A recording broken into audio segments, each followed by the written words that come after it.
السلام علیکم، میں ہوں زیب خان۔ پیرس میں اولمپک چیمپئن شپ کے مقابلوں میں شرکت کرنے والے پاکستانی باکسر زہیب خان اٹلی سے فرار ہو گیا، اور فرار خالی نہیں ہوا بلکہ اپنے دوست کی پاکٹ سے 250 پاؤنڈ لے کر وہاں سے چلے گئے۔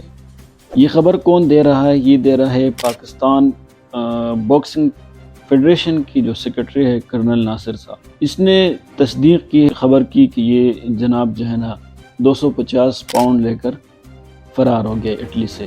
کرنل ناصر صاحب مزید کہتے ہیں کہ اس کے پاس شنجن ویزا تھا اور اس نے موقع کا فائدہ اٹھایا اور وہ وہاں سے فرار ہو گیا۔ اب مسئلہ یہ ہے کہ جس چیمپئن شپ کے لیے وہ پاکستان سے گئے تھے زہیب بھائی، ہمارا قومی ہیرو جو ہے، وہ جس چیمپئن شپ کے لیے گئے تھے باکسنگ چیمپئن شپ کے لیے، وہ وہاں پر شرکت کیے بغیر ہی اٹلی سے فرار ہو گیا۔ اب یہاں پر سوال یہ پیدا ہوتا ہے کہ وہ کیوں بھاگا؟ ایسی کیا وجہ تھی کہ اسے وہاں سے بھاگنا پڑا؟ وہ موقع جو اسے ملا تھا باکسنگ چیمپئن شپ کے اندر پارٹیسپیٹ کرنے کے لیے، اس نے اس موقع کو بھی سائڈ پہ رکھا، مطلب اسے لات مارا اور وہ وہاں سے بھاگ گیا۔ اس کی کیا وجہ ہے؟ زہیب بھائی کیوں بھاگے یہ بات میں بھی جانتا ہوں۔ زہیب بھائی کیوں بھاگے یہ بات کرنل ناصر صاحب جو پاکستان باکسنگ فیڈریشن کے سیکرٹری ہے وہ بھی یہ بات جانتے ہیں، اور آپ بھی یہ بات جانتے ہیں کہ وہ کیوں بھاگے وہاں سے۔ وہ اس لیے بھاگے کیونکہ اس کی خواہشات جو تھے وہ پورے نہیں ہو رہے تھے پاکستان کے اندر، اس کی فیملی کی جو ضروریات تھے وہ پورے نہیں ہوتے پاکستان کے اندر، ذمہ داریاں جو تھی اس کی وہ پوری نہیں ہو رہی تھی، وہ اس لیے بھاگے۔ زہیب بھائی کی نجی زندگی پر تھوڑی سی نظر ڈالتے ہیں کہ اس کی تنخواہ کتنے لاکھوں میں تھی، یعنی پاکستان کی گورنمنٹ کی طرف سے کتنے لاکھوں میں اسے تنخواہ ملتی تھی۔ زہیب بھائی فیب 2022 میں ایک نجی ٹی وی کو انٹرویو دیتے ہوئے کہہ رہے تھے کہ جناب ہم دوست مل کر، یعنی چندہ کر کے، چندہ کے پیسوں سے جو ہے نا، وہ پھر جو ہمارے گلبز ہوتے ہیں، جو ہمارے شارٹس وغیرہ جو ہوتے ہیں، وہ ہم اس چندے کے پیسوں سے خریدتے ہیں۔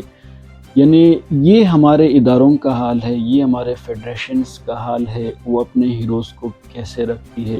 ایک بندہ چاندہ اکٹھا کر کے وہ اپنے لیے گلبز لیتا ہے، اپنے لیے شارٹس وغیرہ لیتا ہے، اور اس بندے کو پھر ہمارے فیڈریشن جو ہے، جو ہمارے ادارے ہیں، اسے وہ اٹھا کر پھر اپنا یا ملک کا نام روشن کرنے کے لیے باہر ملکوں میں لے کر جاتے ہیں، لیکن پاکستان میں ان کو بالکل سپورٹ نہیں کرتے۔ زہیب بھائی یہ بھی کہہ رہے تھے کہ جو میرے والد صاحب ہیں وہ بھی باکسر رہے ہیں، اور جو میرے بڑے بھائی ہیں وہ بھی باکسر ہے، تو اس طرح کے ہمارے جو ادارے ہیں یہ ان کا حال ہے کہ وہ ہمارے جو قومی ہیروز ہیں ان کو کیسے ریئیکٹ کرتی ہے، ان کو کیسے رکھتی ہے۔ جناب کوئی بھی شخص اپنی شوق سے پردیس میں زندگی نہیں گزارتا، 10-12 سال کے لیے اپنے بچوں سے، اپنی بیوی بچوں سے، اپنے ماں باپ سے، اپنے رشتہ داروں سے، اپنے وطن سے دور نہیں رہتا۔ کسی کی بھی شوق یہ نہیں ہوتی کہ وہ اتنے عرصے کے لیے ملک سے دور رہے۔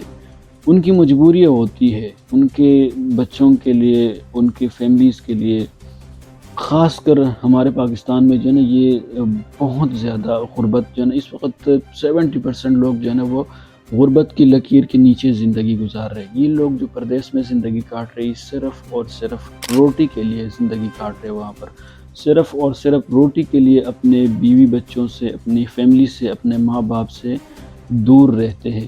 اور پاکستان میں جو ہے نا ہمارے ادارے ماشاءاللہ سے وہ پیسے کس چیز پہ لگا رہے، وہ تو آپ کو پتہ ہے کہ بھائی آپ نے نیٹ کس طرح بند کرنا ہے، فیس بک کس طرح بند کرنا ہے، یوٹیوب کس طرح بند کرنا ہے، آپ نے ٹویٹر کس طرح بند کرنے، شہر کس طرح بند کرنے، لوگوں کی زندگی کس طرح حرام کرنی ہے آپ نے۔ اس طرح چیزوں میں پاکستان میں پیسے لگائے جاتے ہیں، بلکہ ہمارے قومی ہیروز جو ہے نا ان کی بالکل ریسپیکٹ نہیں کیا جاتا۔ آپ نے پی ایس ایل میں دیکھا ہوگا کہ ایک ڈپٹی کمشنر ایک پلیئرز کی فیملی کو یہ کہہ رہا ہوتا ہے کہ جناب آپ یہاں سے نکل جائے، یہ ہمارا ایریا ہے، یعنی یہ ہمارا گراؤنڈ ہے۔ امید کرتا ہوں کہ اللہ تعالیٰ پاکستان کا حامی و ناصر ہو، لیکن مجھے بڑا افسوس ہوتا ہے کہ جب ہمارے قومی ہیروز کے ساتھ اس طرح کے معاملات پیش آتے ہیں تو یقین مانے بڑی دکھ کی بات ہے۔ اللہ تعالیٰ سب کے اوپر اپنے رحم و کرم کر دے۔